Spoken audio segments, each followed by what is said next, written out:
भारत दौरे के बाद बदला यूएई का रुख, पाकिस्तान को बड़ा झटका, इस्लामाबाद एयरपोर्ट डील से पीछे हटा अबू धाबी।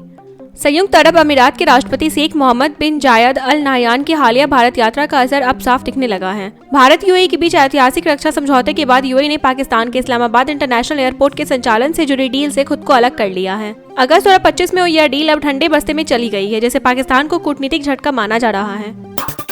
मरून साफा, सुनहरी कढ़ाई और संदेश। 77वें गणतंत्र दिवस पर पीएम मोदी की वेशभूषा बनी चर्चा का केंद्र।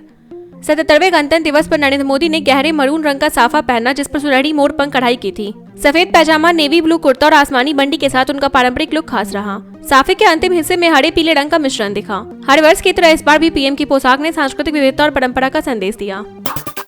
गणतंत्र दिवस पर पुनर्वास की मिसाल, कैदियों द्वारा बनाए गए खाद्य पदार्थों से मेहमानों का स्वागत। कर्नाटक के पड़पन्ना अग्रहारा केंद्रीय कारागार के कैदियों द्वारा तैयार बेकरी उत्पाद गणतंत्र दिवस समारोह में परोसे गए। यह पहल कर्नाटक कारागार एवं सुधार सेवा विभाग के नव संकल्प कार्यक्रम का हिस्सा है, जिसका उद्देश्य कैदियों को आत्मनिर्भर बनाना है। बिस्कुट, कपकेक और ड्राई फ्रूट से भरे पैकेट लोगों को परोसे गए। आईटी कंपनी HCL ने प्रशिक्षण और गुणवत्ता सुधार में सहयोग किया। भारत की सफलता से ही वैश्विक स्थिरता, FTA से पहले EU प्रमुख का बड़ा संदेश। 77वें गणतंत्र दिवस के मुख्य अतिथि और यूरोपीय आयोग अध्यक्ष उर्सुला वॉन डेर लेयन ने भारत को वैश्विक स्थिरता का स्तंभ बताया। उन्होंने कहा कि भारत की प्रगति दुनिया को अधिक सुरक्षित और समृद्धि बनाती है। यह बयान भारत यूरोपीय संघ के ऐतिहासिक मुक्त व्यापार समझौते से पहले आया है, जिसे mother of all trade deals कहा जा रहा है। उनके साथ यूरोपीय परिषद अध्यक्ष एंटोनियो कोस्टा भी मौजूद रहे। गणतंत्र दिवस सिर्फ परेड नहीं, संविधान और लोकतांत्रिक मूल्यों के सम्मान का दिन है। महबूबा मुफ्ती की दो टूक।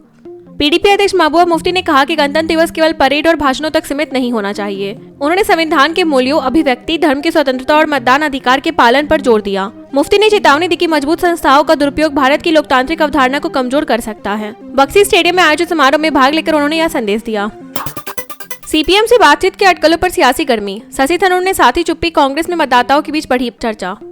कांग्रेस सांसद शशि थरूर के CPM से बातचीत की खबरों पर राजनीतिक हलचल तेज हो गई है। हालांकि LDF संयोजक TP रामाकृष्णन ने इन अटकलों को खारिज किया।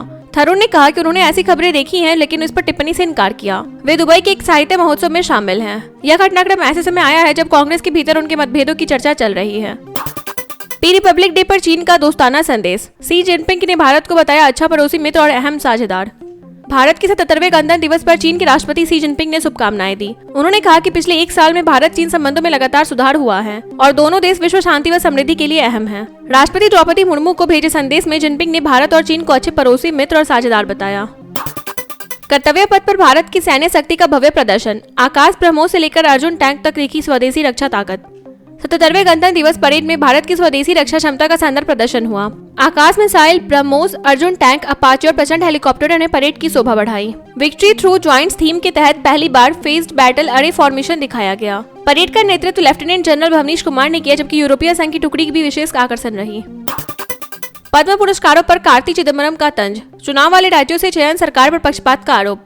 कांग्रेस सांसद कीर्ति चिदम्बरम ने पद्म पुरस्कार 2026 की घोषणा कर सवाल उठाए। उन्होंने आरोप लगाया कि सरकार ने चुनाव वाले राज्यों से लोगों को प्राथमिकता दी। एक्स पर पोस्ट करते हुए उन्होंने वन नेशन वन इलेक्शन पर व्यंग्य किया और कहा कि अगर एक साथ चुनाव होते तो पुरस्कार चयन इतना आसान नहीं होता। उनके बयान से राजनीतिक बहस तेज हो गई है।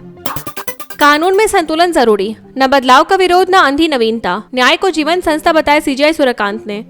भारत के प्रधान न्यायाधीश सूर्यकांत ने कहा कि कानून को न तो बदलाव का विरोध करना चाहिए और न ही बिना सोचे समझे नवीनता अपनानी चाहिए। पणजी में आयोजित अंतर्राष्ट्रीय विधि सम्मेलन में उन्होंने न्याय को एक जीवन संस्था बताया। उनके अनुसार जो कानून परिवर्तन के अनुरूप नहीं ढलता वह अप्रासंगिक होता है, जबकि अंधाधुंध नवीनता नैतिक मूल्यों को कमजोर कर सकती है।